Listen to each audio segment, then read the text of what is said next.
እንችላለን ማለት ነው። በዚህ ቪዲዮ ላይ የምናየው ደግሞ ኤክስፔንሳችን እንዴት ነው የምናስገባው የሚለውን ነገር ነው።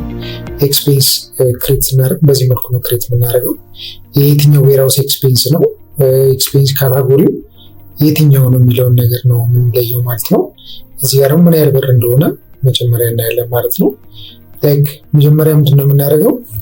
ካታጎሪውን ነው ክሬት የምናደርገው። ለምሳሌ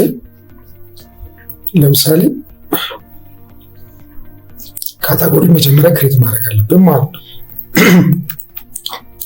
ዌርሃውሱ የዌርሃውስ ሬንት ከሆነ የዌርሃውስ ሬንት፣ ጀሞ ለምሳሌ መርካቶ ዌርሃውስ ሬንት ከሆነ በዚህ መልኩ ካታጎሪን እንመዘግባለን ማለት ነው።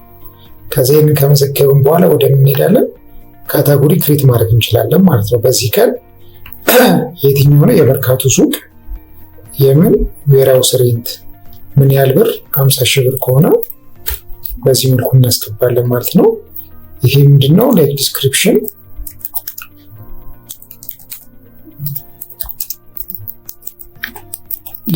ነው ማለት ነው። በዚህ መልኩ ክሬት ማድረግ እንችላለን ማለት ነው።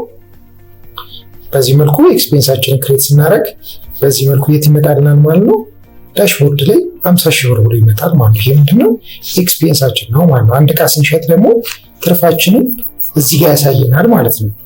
ስለዚህ ኤክስፔንሶቻችንን ስናስገባ በዚህ መልኩ ነው የሚያሳየን ማለት ነው። አሁን በዛሬ ቀን ያስገባነው ይሄ ስለሆነ የቀን ነው ያሳየናል። ግን የሌሎቹ ቀኖች ደግሞ ስላሉ ኤክስፔንሶች ለምሳሌ የወሩ ኤክስፔንስ የነበረው ካለ አንድ ላይ ጨምሮ 800 ነበር፣ አንድ ላይ ያደርገዋል ማለት ነው።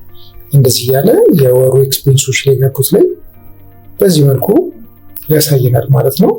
ከዚህ ኤክስፔንሶቻችን በፒዲኤፍ ጀነሬት ማድረግ እንችላለን። ይህን ያክል ኤክስፔንስ ነበረብን ምናምን ብሎ እንዲያወጣላቸው ይህንን ወጪያቸውን እዚህ ላይ ያስገብተው ጀነሬት ማድረግ ይችላሉ ማለት በኤክሴል ይችላሉ፣ ፊልተር ማድረግ ይቻላል ማለት ነው። በሚፈልጉት መንገድ ኤክስፔንስ ይህንን ይመስላል ማለት ነው። ስለዚህ እዚህ ላይ የምናስገባቸው ኤክስፔንሶች በጠቅላላ ዳሽቦርድ ላይ ይወጣሉ ማለት ነው።